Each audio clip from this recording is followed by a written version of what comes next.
എറണാകുളം പാലാരിവട്ടത്ത് ഇതര സംസ്ഥാന തൊഴിലാളിയുടെ അതിക്രമം. കത്തിയുമായി യുവതികളുടെ പിറകെ നടന്ന് അയാൾ ശല്യം ചെയ്തു.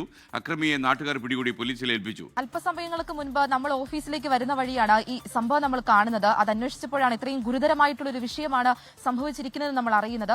ഏകദേശം ഒരു 7 മണി സമയത്തോടു കൂടിയാണ് എറണാകുളം പാലാരിവട്ടത്തേക്ക് ഒരു ഇതര സംസ്ഥാന തൊഴിലാളി അക്രമവുമായി എത്തുന്നത്. അദ്ദേഹത്തിന്റെ കയ്യിൽ കത്തി ഉൾപ്പെടെയുള്ള മാരകായുധങ്ങൾ ഉണ്ടായിരുന്നു. അവിടെ ബസ് സ്റ്റോപ്പിൽ തന്റെ കൂട്ടുകാരികളെ കാത്തു നിൽക്കുന്ന യുവതിയെ ആദ്യം ഇദ്ദേഹം ഈ വ്യക്തി ശല്യം ചെയ്യുന്നു. തുടർന്ന് മറ്റു കൂട്ടുകാരികൾ ആ സ്ഥലത്തെത്തിയതിനു ശേഷം ഈ പെൺകുട്ടി പറയുന്നു അയാൾ നിരന്തരമായിട്ട് തന്നെ ശല്യം ചെയ്യുന്നുണ്ട് എന്ന് ഈ പെൺകുട്ടി പറയുന്നു. പിന്നീട് അവർ ഇതര സംസ്ഥാന തൊഴിലാളിയെ ചോദ്യം ചെയ്യുന്നു. ഈ ചോദ്യം ചെയ്യുന്ന സമയത്ത് ഇയാൾ കത്തിയുമായിട്ട് അവരെ ഭീഷണിപ്പെടുത്തുകയായിരുന്നു. തുടർന്ന് അവിടുന്ന് ഭയം കൊണ്ട് ഓടിയ പെൺകുട്ടികളുടെ പുറകെ ആ വ്യക്തി ഇതര സംസ്ഥാന തൊഴിലാളി കത്തിയുമായിട്ട് പുറകെ ചെല്ലുന്നത് നമുക്ക് ദൃശ്യങ്ങളിൽ നിന്ന് വ്യക്തമാണ്. പിന്നീട് ഇത് കണ്ടെത്തിയ കൊല്ലം സ്വദേശിയായിട്ടുള്ള ഒരു യുവാവ് ഈ വ്യക്തിയെ അതിൽ നിന്ന് പിന്തിരിപ്പിക്കാൻ വേണ്ടിയിട്ട് ശ്രമിക്കുന്നതിനിടയിൽ തന്റെ കയ്യിലുണ്ടായിരുന്ന വടികൊണ്ട് ആ യുവാവിന്റെ തലയ്ക്ക് മാരകമായിട്ട് പരിക്കേൽപ്പിച്ചിട്ടുണ്ട്. പിന്നീട് നാട്ടുകാരാണ് ഇയാളെ പിടികൂടിയത്. കയറുകൊണ്ട് കയ്യിൽ കെട്ടി ആണ് പോലീസിനെ ഏൽപ്പിക്കുന്നത്. പാലാരിവട്ടം പോലീസ് സ്റ്റേഷനിലേക്ക് ഇതര സംസ്ഥാന തൊഴിലാളിയെ മാറ്റിയിട്ടുണ്ട്. SKN ഇതിൽ അത്ഭുതപ്പെടുത്തുന്ന അല്ലെങ്കിൽ ഭീതിപ്പെടുത്തുന്ന ഒരു കാര്യമെന്ന് പറയുന്നത് സാധാരണ രാത്രി സമയങ്ങളിലാണ് ഇവരുടെ കൂടുതലായിട്ടുള്ള അഴിഞ്ഞാട്ടം നമ്മൾ കണ്ടുകൊണ്ടിരുന്നത്. പക്ഷേ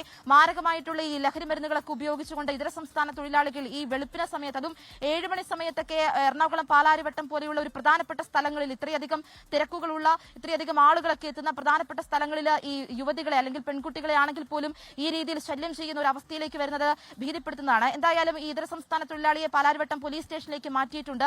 ഈ വ്യക്തിയുടെ പേരെന്താണ്, എവിടെ നിന്നാണ് എന്നതടക്കമുള്ള കാര്യങ്ങൾ എന്തായാലും പോലീസ് അന്വേഷിച്ചുകൊണ്ടിരിക്കുകയാണ്. ആ വിവരങ്ങളെല്ലാം നമുക്ക് ലഭ്യമായി വരുന്നതേയുള്ളൂ.